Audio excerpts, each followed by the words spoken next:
Philadelphia. My name is Jason Freeman, and I work here in author events, and it is my pleasure to introduce Michelangelo Signorile. Michelangelo Signorile is famous for his gutsy and outspoken gay rights advocacy. His seminal 1993 manifesto, Queer in America, examined the political forces responsible for the LGBT closet. He is also the author of 3 other books, Life Outside, Outing Yourself, and Hitting Hard, and has written articles for dozens of publications, including the New York Times, Salon, and the LA Times. A 2011 inductee into the National Lesbian and Gay Journalists Association Hall of Fame. He was also one of Out Magazine's Out 100 for the year 2012. A founding editor at OutWeek and a columnist and editor at large for The Advocate, Signorile is currently an editor of the Gay Voices section of the Huffington Post. He also, as many of you probably know, hosts a daily talk show on Sirius XM radio. His new book argues that while some Americans think the struggle for gay rights has been won, there continue to be hidden and insidious obstacles in the path toward true equality. Ladies and gentlemen, won't you please join me in welcoming Michelangelo Signorile.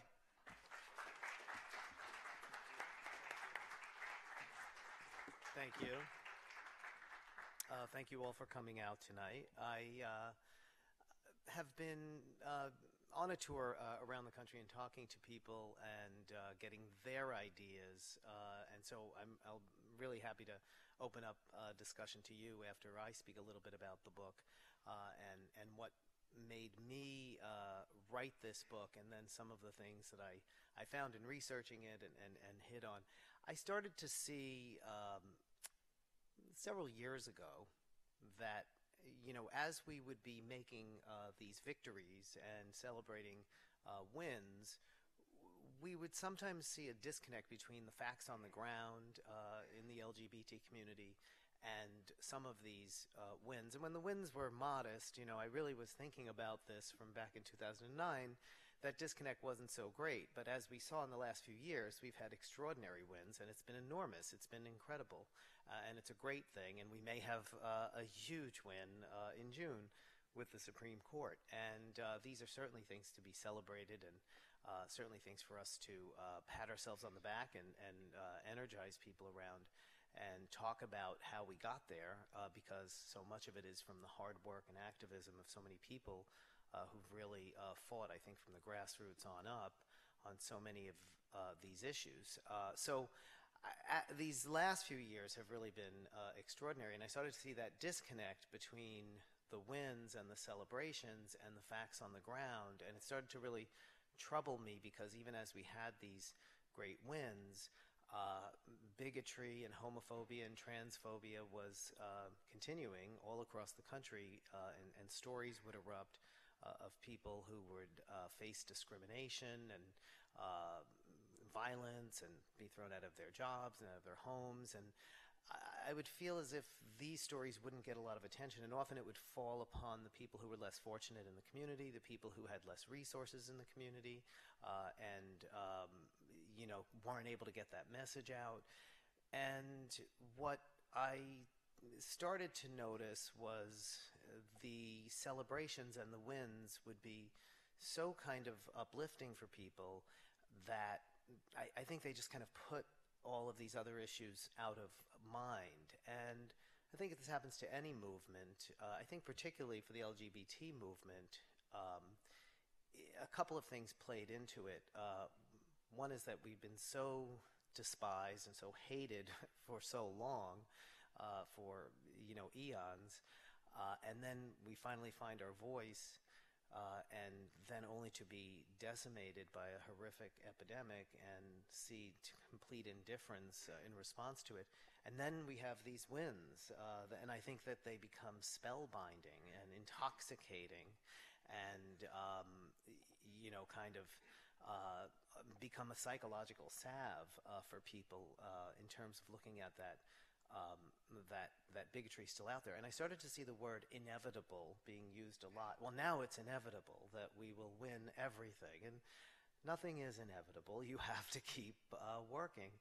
And that sort of is the apathy that we see probably happen in many movements. But what I also started to see was that there was kind of a change in strategy beyond the apathy and complacency, a sort of idea that now that we were winning and our opponents were losing, we should reach out to them and be magnanimous and be gracious and feel sorry for these poor people who are losing now. And I think that really is sort of a trap, because our enemies are very, very astute. They know exactly what's going on. They're organizing, and they are not going down. And they have created a backlash against every other movement, and there's no reason why they won't do it with us and have us in perpetual battles for a very long time. So I started seeing that play out, and it troubled me, and that's what got me writing the book, and I talk about victory blindness in that first chapter of the book, looking at how dangerous this was, that people were kind of focused on the victories, not focused on what actually was happening out there. And I guess I was very clued into what was happening, or couldn't, and I do want to say, this isn't about any certain kind of person, or I think we all succumb to victory blindness, and I think we all do it at different times. And so I'm not saying I'm not somebody who can succumb to it, or that it's about any group of people, but I'm kind of forced to deal with all of this in the work that I do, and particularly on my radio program. Whenever we would see a story in the media where somebody was thrown out of a restaurant, gay couple thrown out of a shop, or a transgender woman told, we don't, serve people like you at the spa. Whenever we would talk about these stories, the phones would light up with people with just enormous, amounts of stories of their own, all across the country, rural areas, cities, elsewhere, places where people had protections, places where people don't. Some of the stories were hideous and terrible. People told to leave a restaurant, leave a shop, people fired from their jobs. And of course, the reality is that this is happening and has been happening all across the country. And marriage equality is great, but as you all know, living in a state with marriage equality, if you have marriage equality and you don't have rights when you get married, you could be fired from your job. 85% of the counties in Oklahoma, no one has gotten married who's gay or lesbian, because they're afraid of what would happen if they actually did. And so I started to really, as I was working on the book, really started to research and put together a lot of these stories from across the country, and looking at, as well, the other kinds of bigotry that not only continue, but perhaps even are exacerbated by our wins, because the visibility creates a backlash. The visibility creates a fear. It sort of activates a fear in many people who are still very homophobic and very transphobic. In New York, in Seattle, in other cities, we saw a rise in gay bashing, commensurate with the wins on equality. And we also saw a rise in 2011, and sort of from 2011 to 2013, this rise in anti-gay murders across the country, and a rise in anti-LGBT violence, but also a rise in New York in 2011 was a year when we saw a 40% increase in homeless LGBT youth in this year that we got marriage equality. Now, what was happening? Well, were people just feeling, okay, I can come out now and tell my parents, and those parents weren't accepting? Perhaps. Is it because there's more visibility on these issues? It's certainly hard to know, but I gathered all of that information as well for this book, kind of gathering a lot of the ways that the visibility was actually kind of being responded to with the bigotry. All of these stories we've seen, brides told they can't get a wedding dress here, a florist, a baker, all of this sort of is a response to our wins and our marriage equality. I'm sure before, people who were gay were buying cakes from these bakers and for gay events of all kinds, and nobody seemed to care. But now all of a sudden, it is a big issue. And we also see, sort of this visceral reaction to our intimacy and expressing our intimacy, people thrown out of taxi cabs, people thrown out of restaurants again because they might have been touching and kissing. And, I was walking on the street in Chelsea, the gayest neighborhood in the world, and kissed my husband briefly as we passed each other, and some man passed by and called us disgusting. And of course, that's nothing compared to what's happening to so many people across the country who experience far worse.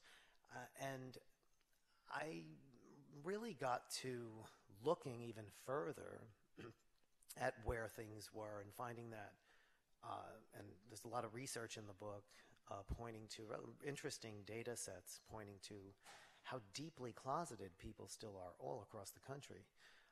And in particular parts of the country, very deeply closeted, upward of 80% of gay men in Mississippi, using this really interesting research that a Google data scientist used, looking at Facebook and Match.com and Craigslist and Google searches for women asking, how do I know if my husband is gay, and all kinds of interesting stuff. But that is pretty just shocking. 80% of gay men in Mississippi are in the closet, and nationally, a little over 50%.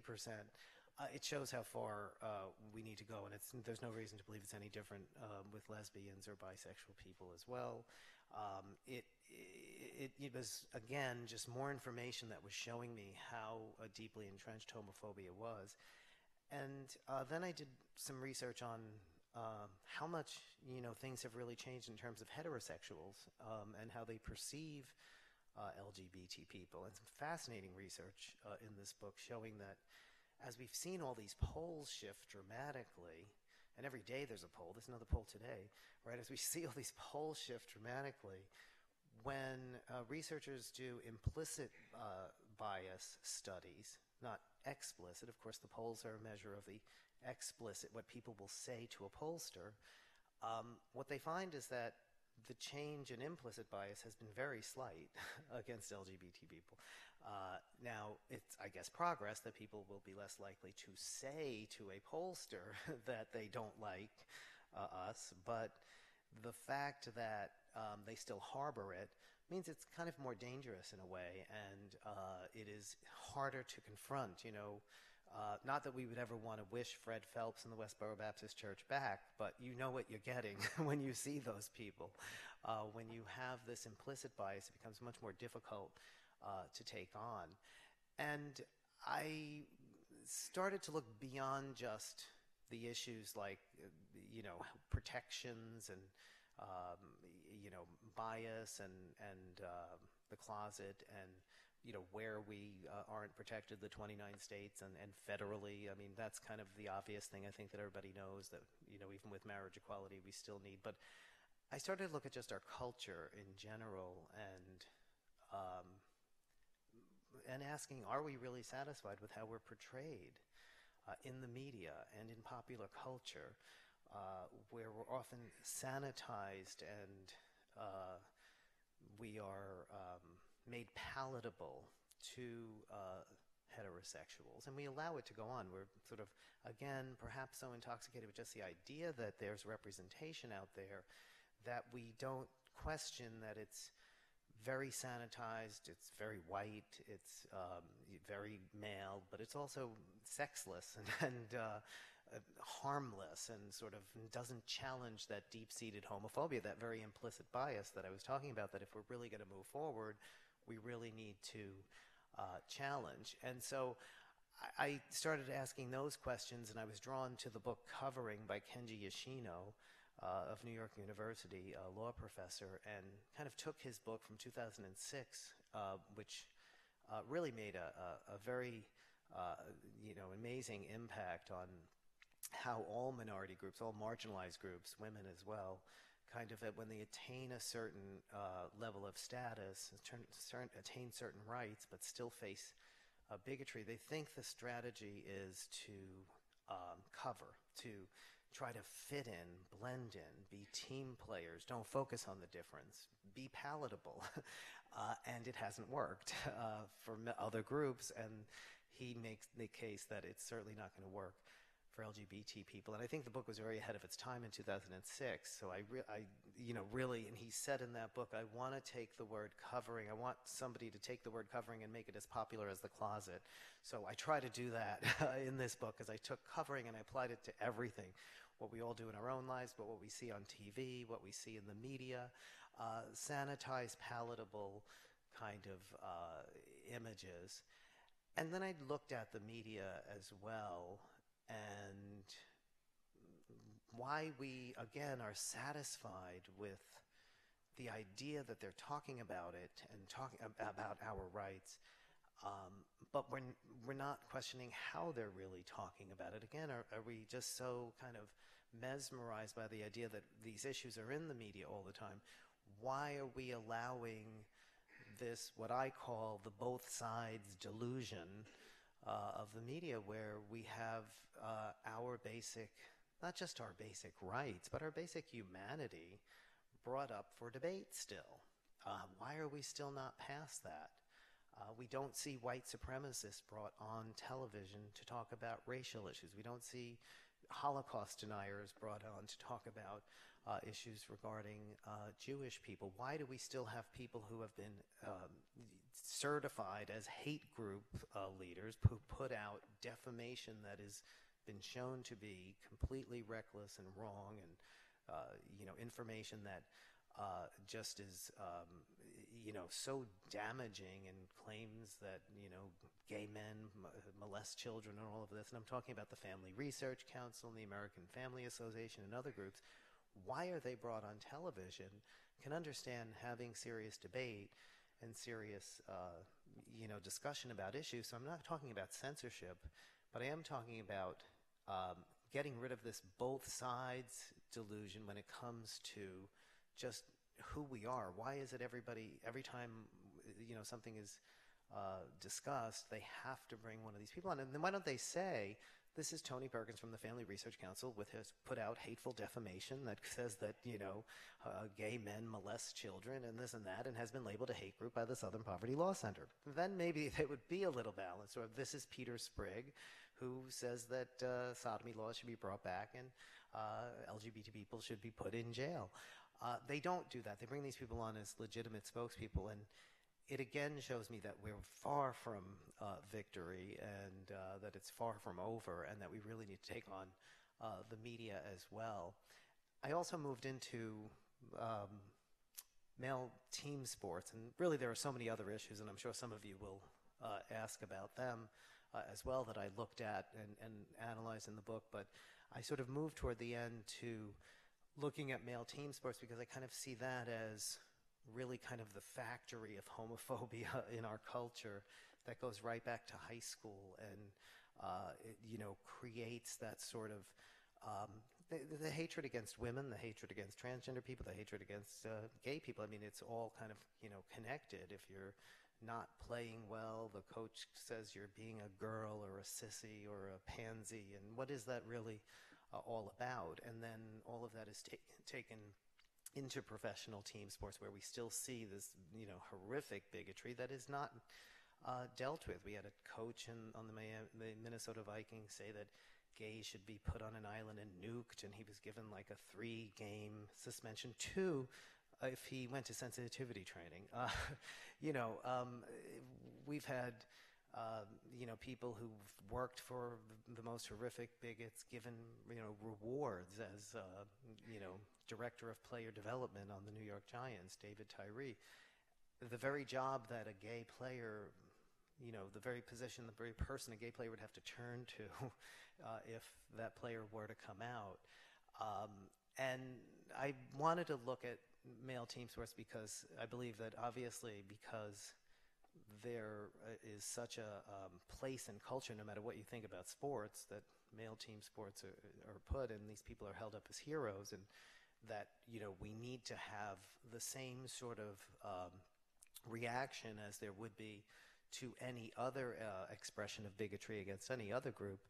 I also kind of look at it, and why I built to it at the end, as sort of the way we're going to dismantle this bigotry in the culture moving forward. I talk a lot in the book about revolutionizing education and what California is really beginning. and how we need to do this in every state, teaching about the history of LGBT people, teaching about the individuals within the history of this country who were LGBT figures, who were people who contributed an enormous amount, to break down that homophobia, that transphobia that kids might learn at home and in the culture.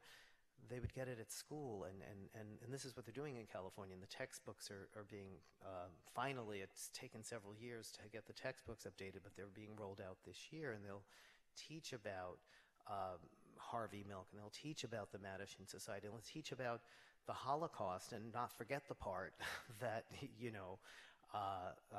gay people were also put to death. And it's kind of like just working it into the curriculum, not as a separate sort of thing, but as part of history.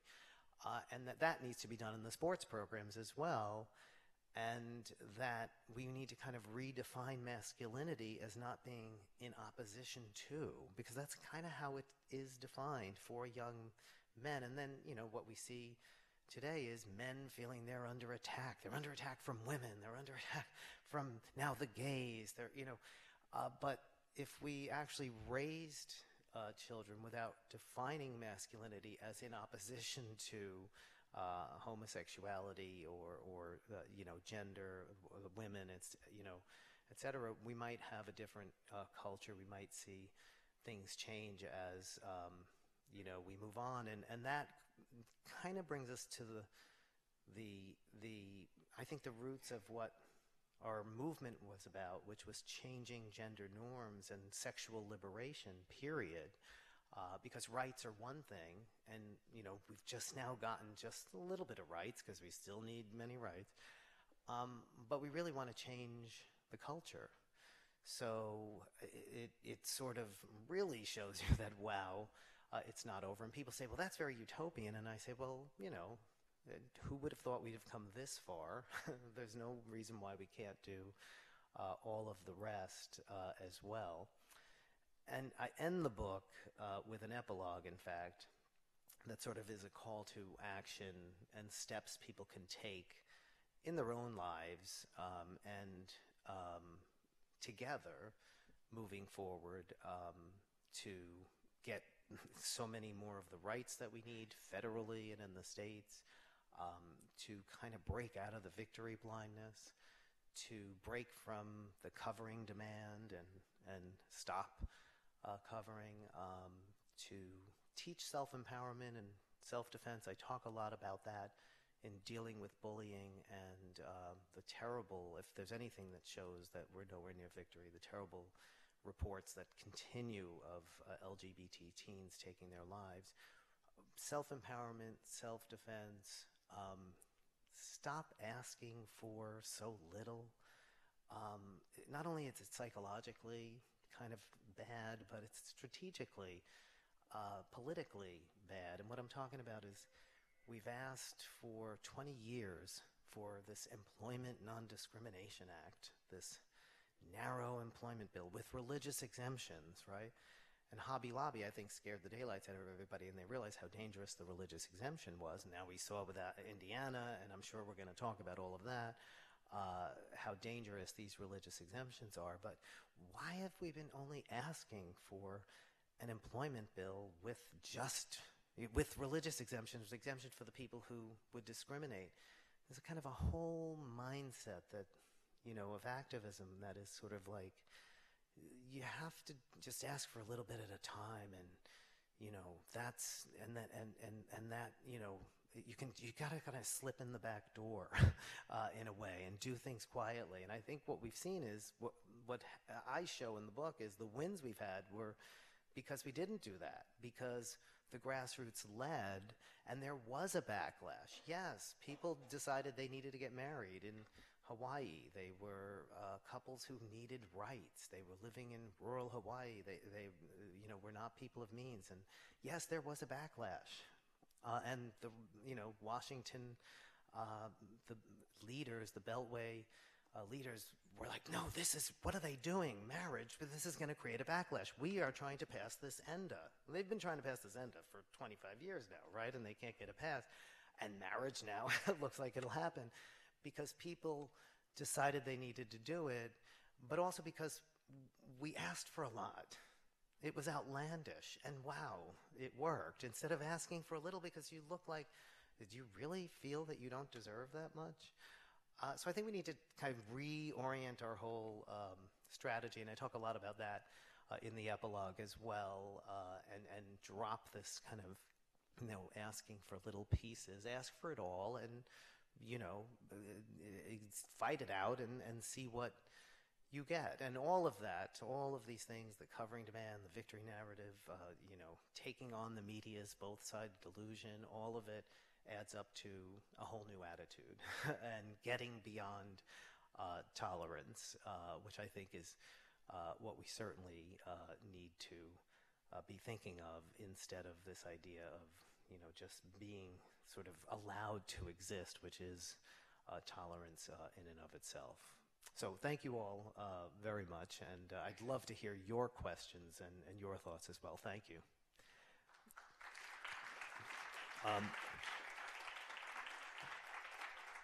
We're going to take questions, and I want to just ask people to make sure to ask the question into the mic so that we can make sure that it's able to be heard, and I'll make sure that I answer it back in the mic.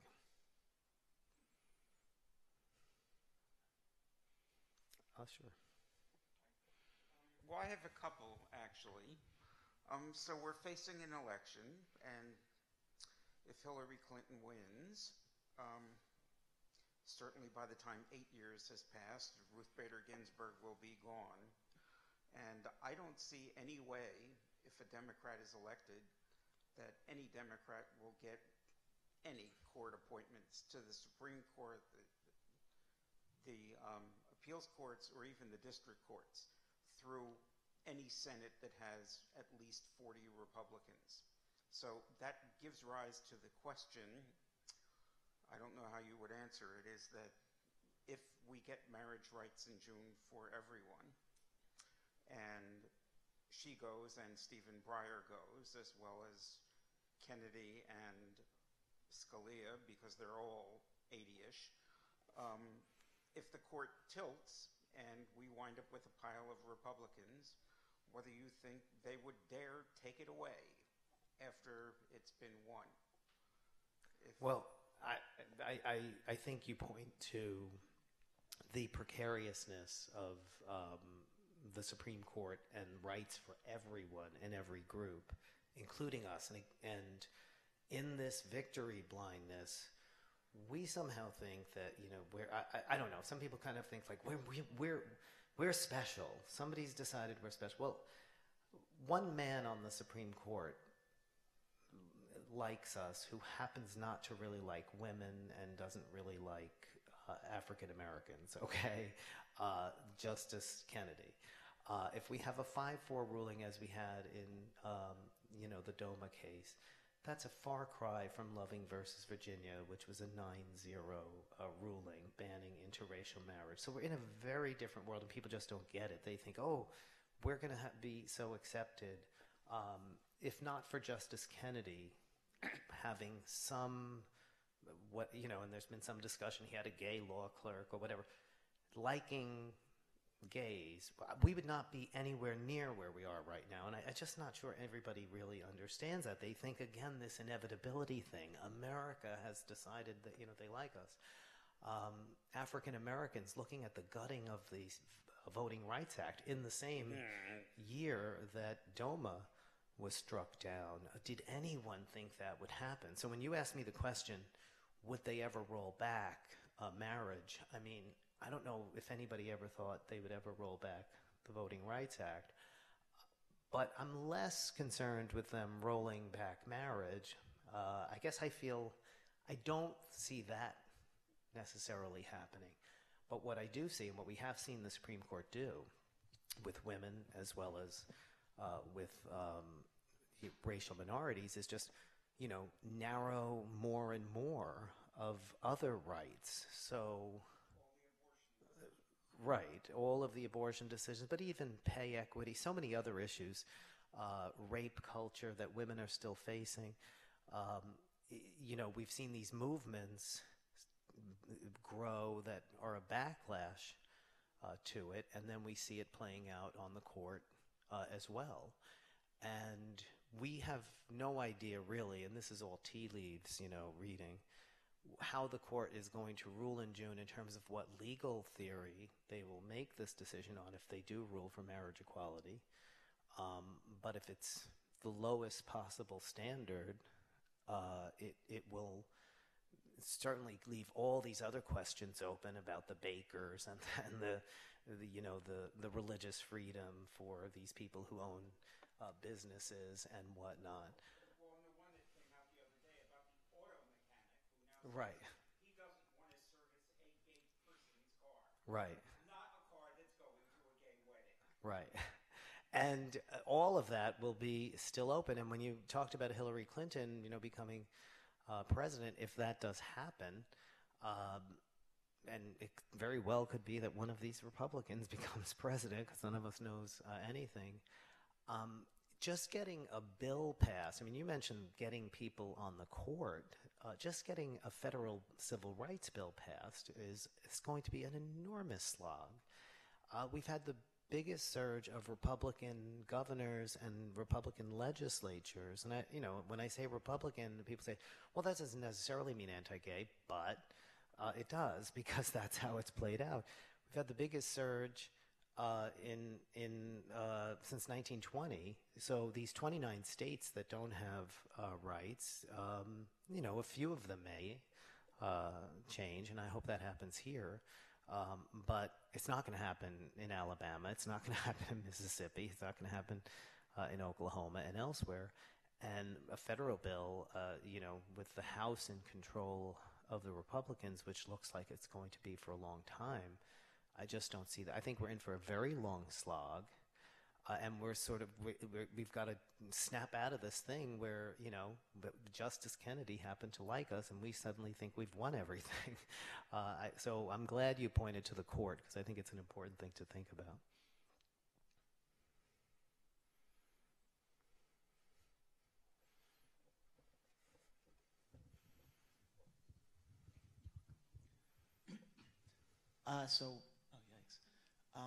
When Jackie Robinson was coming up, first African-American baseball player, the announcer for the team, I forget his name, he was going to quit his job, didn't want to do it, didn't agree with management's decision, but then he decided it was his responsibility to announce the game and not necessarily make judgment on anyone's decision. And I know you talked about how, I guess, the harbored feelings can be more dangerous than the more external ones. So how do you kind of cope with that? And like the gentleman over there talked about the auto mechanic who wouldn't service a car going to a gay wedding. Well, if he... No. That one says he doesn't want to service Any gay car. Any gay person. If someone is gay, he will Yeah. the car away at the door.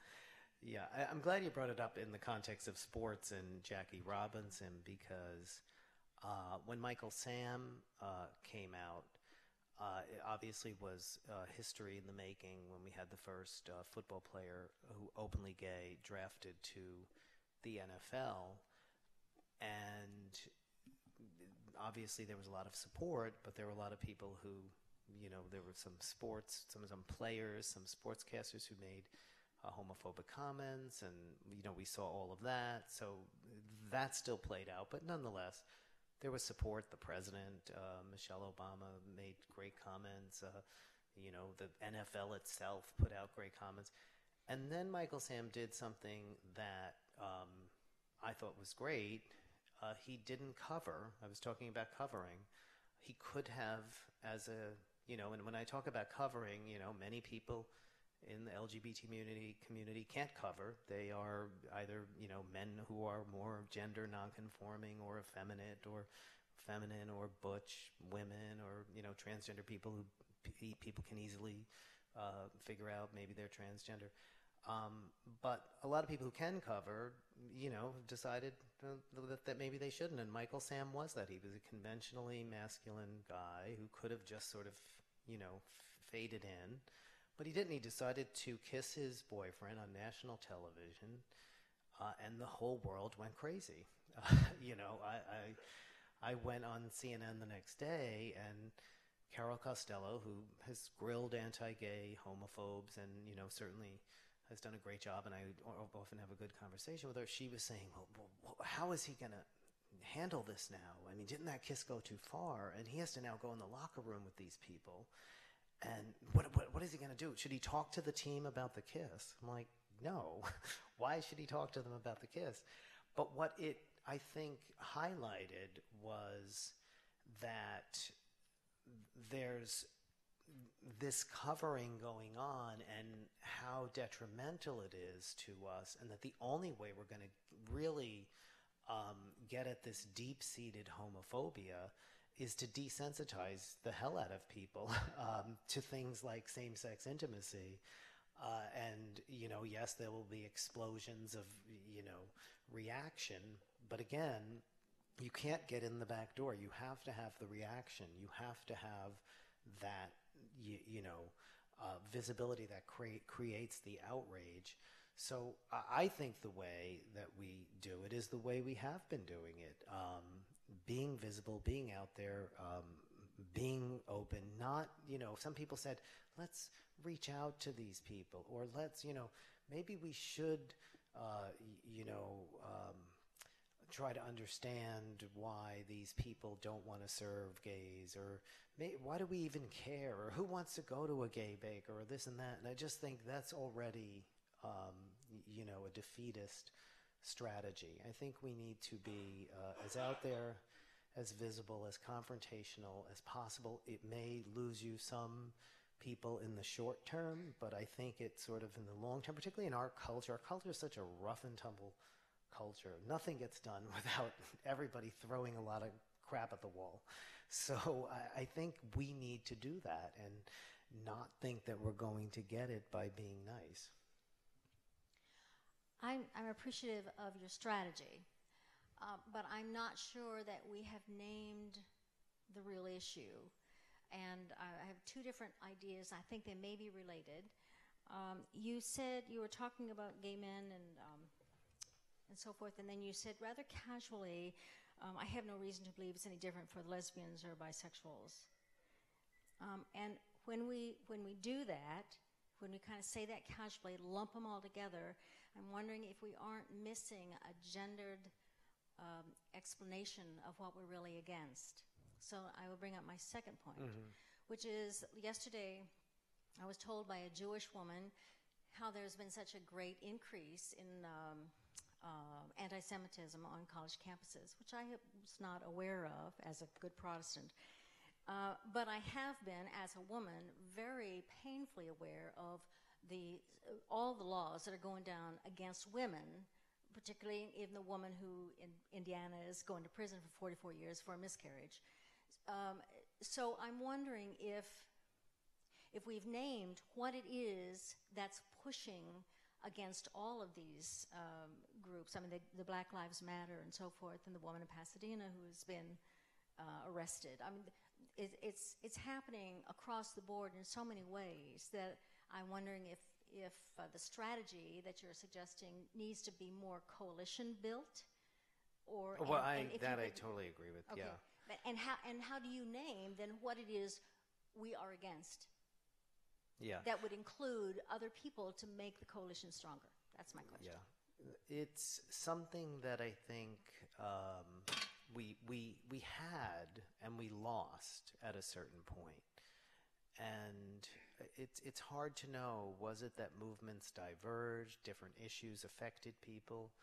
But certainly in the beginning of the backlash against abortion rights, many gay men were involved in a lot of those protests and taking on the bigots, seeing the connection that it's about your body and what you do with your body, whether it's sexual activity or, a pregnancy.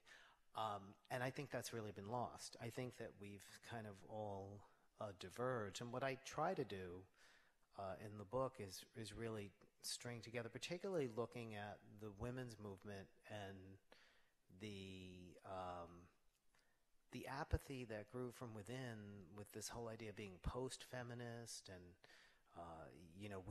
we've gotten the Equal Pay Act passed, we got Roe v. Wade, and that's that, and falling for the, feminazi attacks, like, oh, see, they think we're so harsh. Rush Limbaugh calls us feminazis. We need to be nice, right?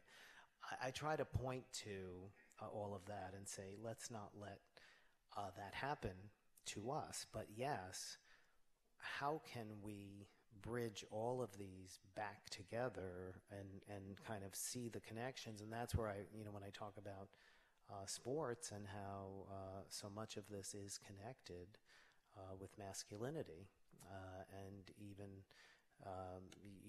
as race sort of is defined with regard to masculinity as well. I mean, there's a masculinity that is defined as a white male masculinity, right?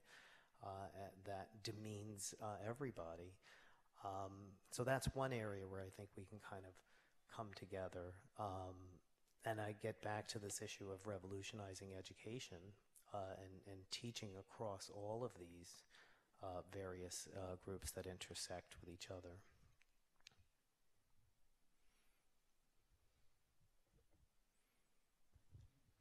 When you told the story of the kiss in Chelsea, the guy said it was disgusting.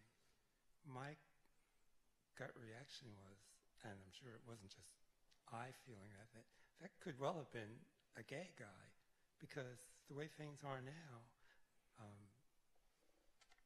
a straight wouldn't be caught dead saying that in Chelsea almost. And it's like, I mean, one knows that there are many levels to the issue of how that subject is perceived and handled. Now, my question for you is, what's your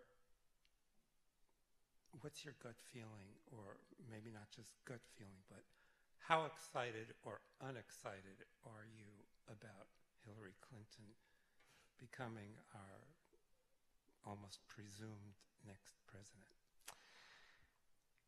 How excited am I about Hillary Clinton becoming our almost presumed next president?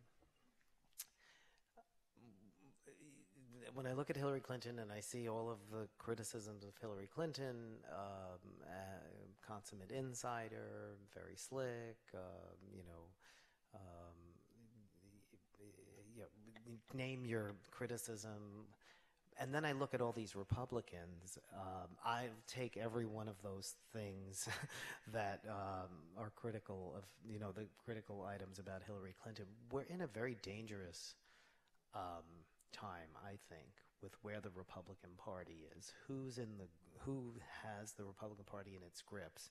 And it's not just the Tea Party and the Christian right, but it's the big corporations that have now managed to just, completely get this enormous power through Citizens United.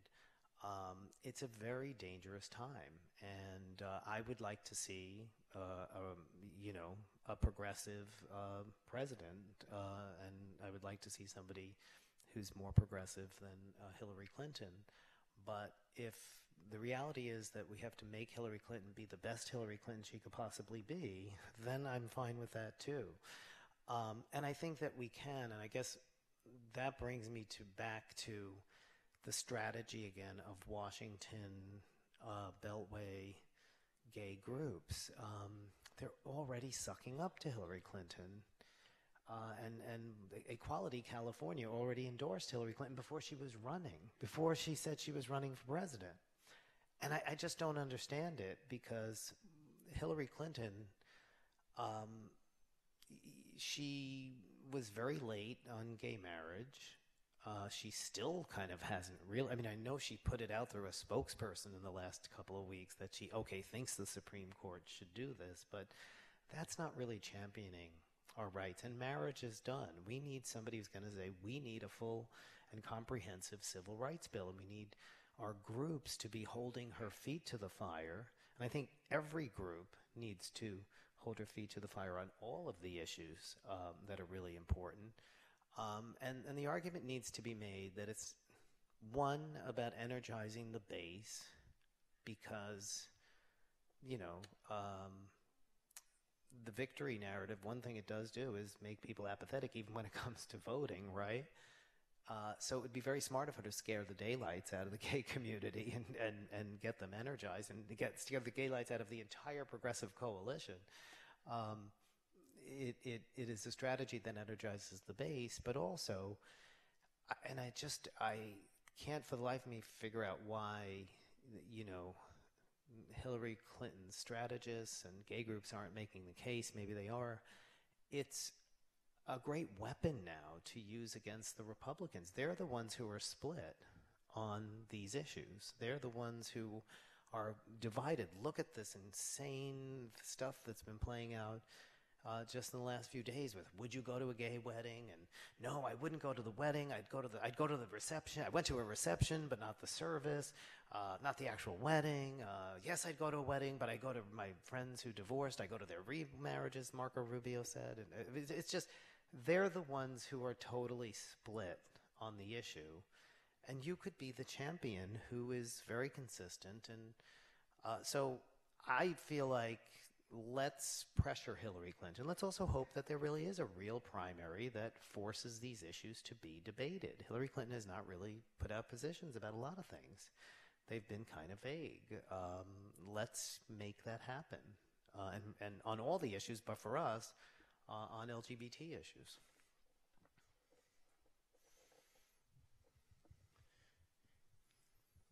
I know that the Republicans are hideous.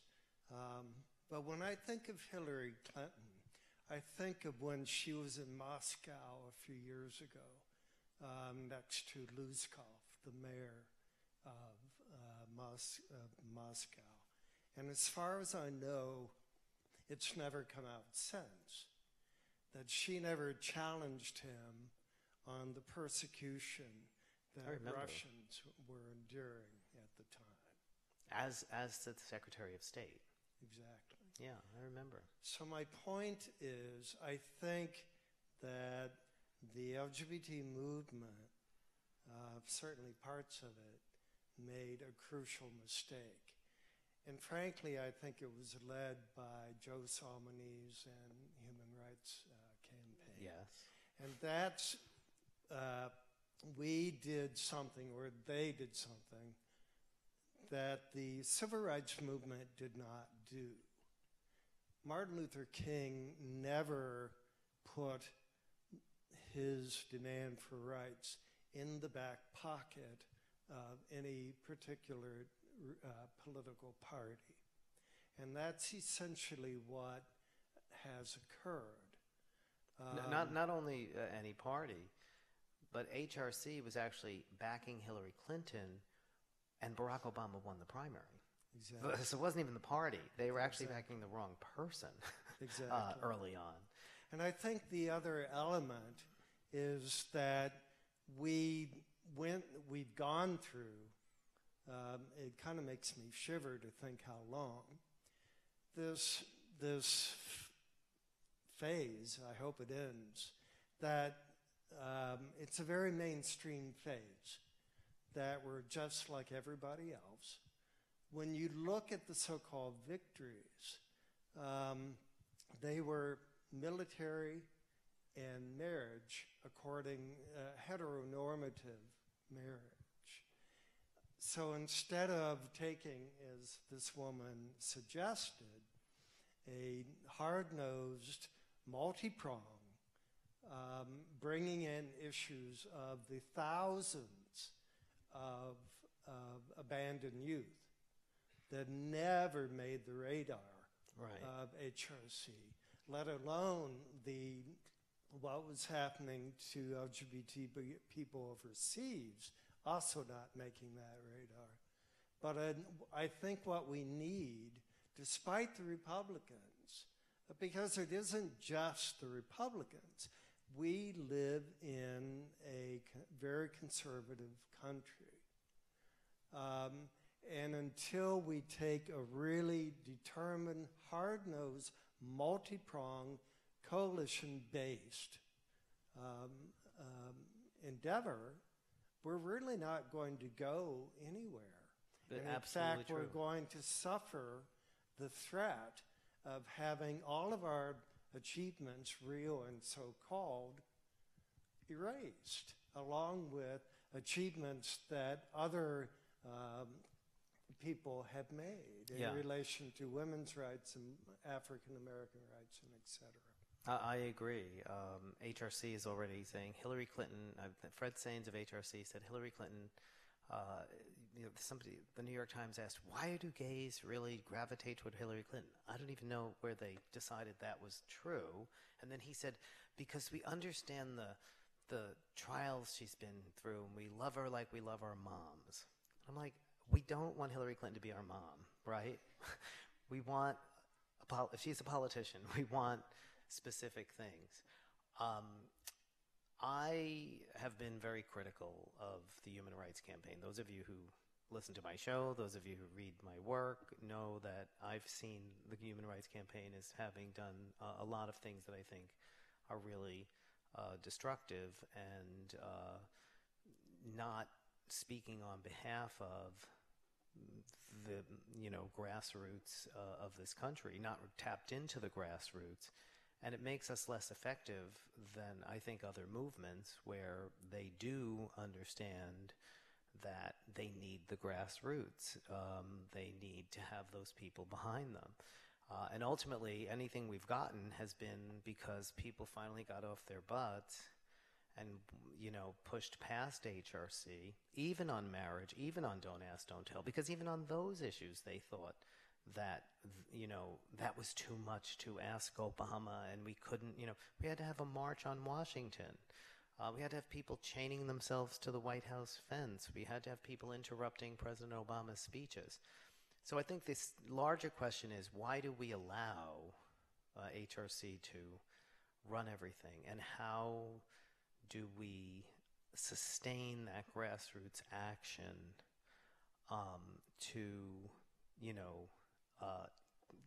not allow them to speak for ourselves? I think it's a larger question about organizing people to have a counterforce to that, because it is about money and lobbying, and it only then supports a specific agenda of the gay movement. So that's our task, and I think that's the hard one. It's not just them, it's the rest of us that haven't done something.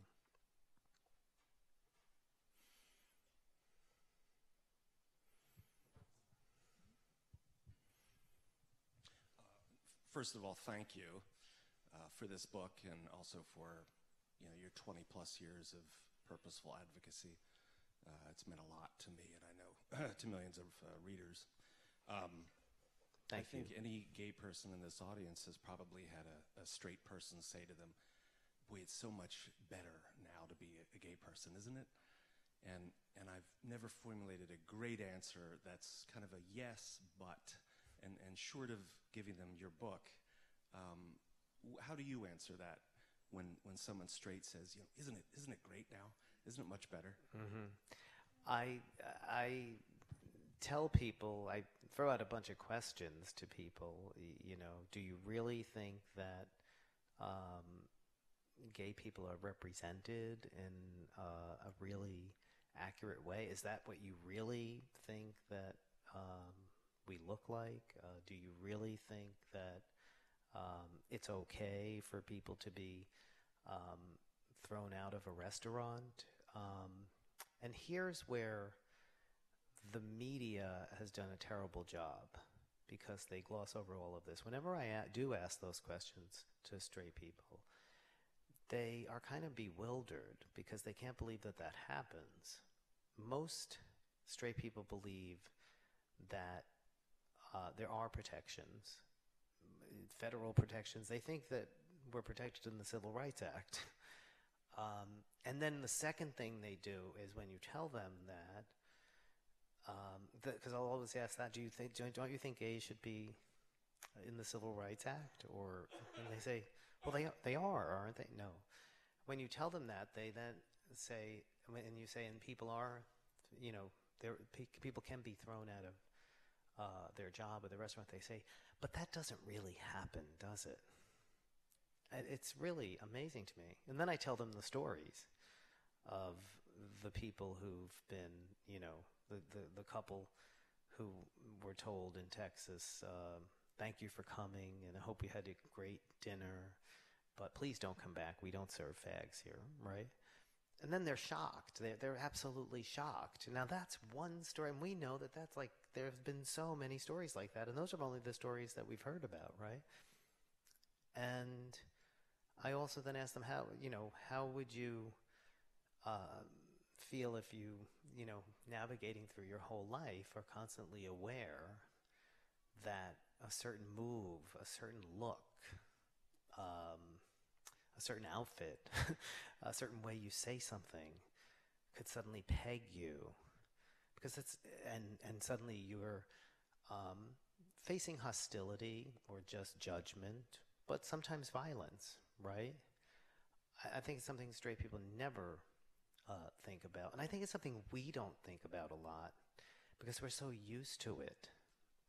But I think we all know it, it's the daily slog of things that, we just kind of slough off. But when you add them all up, it's a lifetime's worth of snubs and nasty looks and comments like that's disgusting, or obviously with some people violent attacks. But even if it doesn't get to that, it's that. And I asked them, how would you feel if you had to go through life knowing that you're going to be judged or faced with hostility at every turn, and how you're often practicing saying something so you don't sound gay, right? I just don't think it's what straight people really think about at all, and that's what I try to tell them. It seems that religious organizations are major obstacles to LGBT rights. The good news to me is that the younger generation seems to be more progressive towards LGBT rights and fairly indifferent to religion. So which do you think we'll see first, an openly gay homosexual president or a atheist president? It's an interesting one. Barney Frank says, stay in the atheist closet if you're a politician. Come out if you're gay, but stay in the atheist closet.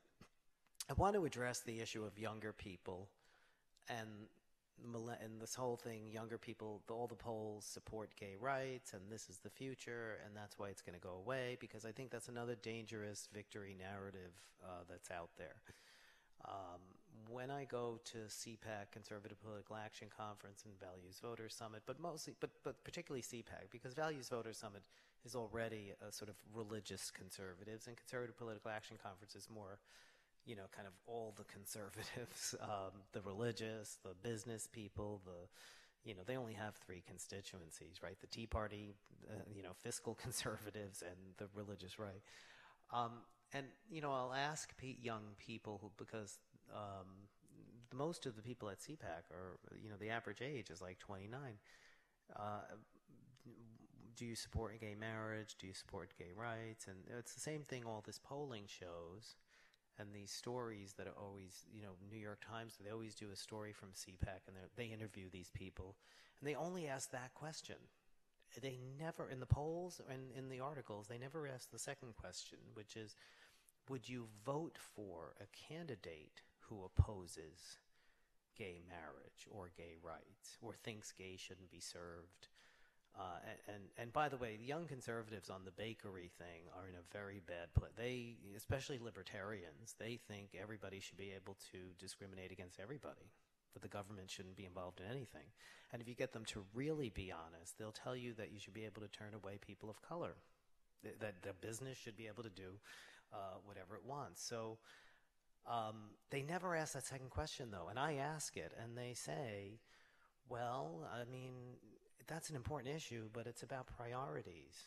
And, I would put my priorities first. I like taxes to be cut. I want immigration to be controlled. I want, and then it becomes the conservative litmus test. So, I go back to, with the young people, when you put your faith in the young people, ask them about and they have been asking them for many years about racial issues, and they'll say, oh, no, I don't think that people should be discriminating. Oh, no, I don't think this is wrong. Or ask them even about abortion, and they'll say, they're pro-choice, but they still vote for anti-choice Republicans. They voted for George Bush, right? They voted for Mitt Romney. Mitt Romney, when they looked at the youth vote in 2012, President Obama won the overall vote, but when you broke it down by race, Romney overwhelmingly won among white voters who were Republican. Those people, those young people, when asked about choice, they support a woman's right to choose. Romney didn't. They don't believe there should be a federal marriage amendment. Romney did, right? You can go down the list of things. So I get very, leery of this, that the young people are going to necessarily change it. The people who control the machine have ways of getting people, what we're seeing is the rhetoric lowered, right? And that's, a way of, because what could scare them if it's, too blatant. So they dog whistle now. They don't say blatant racist stuff, although they still do sometimes. They, try to dog whistle on women's issues, and they now dog whistle on gay issues. Now it's religious liberty. And that's trying to get at that implicit bias, right? And not so explicit. So that's what I think we have to watch for moving forward, and also see that they're creating young stars. So the Tony Perkinses and, the Brian Fishers and all of these old white Christian, right leaders. Phyllis Schlafly I interviewed at CPAC. She's 90, right? And she's still in the Eagle Forum, and she said to me, we're not going away, right? They may die, but now they've got Ryan T. Anderson at the Heritage Foundation, very young, highly educated, never says anything wrong, anything sort of, I don't mean wrong, but, in terms of terminology that's too blatantly anti-gay, but he's just as bigoted as the rest of them. There's a woman named Robin Fretwell Wilson, and she's helping all of these states. She helped Utah craft their law. She worked with the Mormons there. She's, that Utah law, that gay rights law, has all these religious exemptions and doesn't cover public accommodation. She worked with them. She's a legal advocate. And she uses the term LGBT and talks about the LGBT movement and this and that. But she's as anti-gay as, Tony Perkins. So they're learning our language. They're bringing in younger people. Eric Erickson from Red State, Dana Loesch, who's a Tea Party radio host. That's kind of the next generation of these people. I think they'll continue to try to bring in young people and just kind of lower the tone but not change the position. Okay, one more question. Shouldn't the strategy going forward be, since NRA creates one-issue voters and stuff, we need to create one-issue voters? We're fighting everyone for like a slice, 5% is determinative, at least at the presidential level. So if we take the people who support abortion rights and support gay rights and get them to the point of voting on those issues, we win. Right, and getting to the NRA, one thing the NRA does is, unlike HRC, they have a huge connection to their grassroots. And they, yes, they do the lobbying and they have the money, but they don't piss off their grassroots. They keep a connection because they know at the end of the day, it's the phone calls and the pressure on those senators and those people organizing out in the states who are really going to put the pressure on, that put the fear into these legislators. We have to emulate them in that way as well. So I think we'll sign some books. Thank you.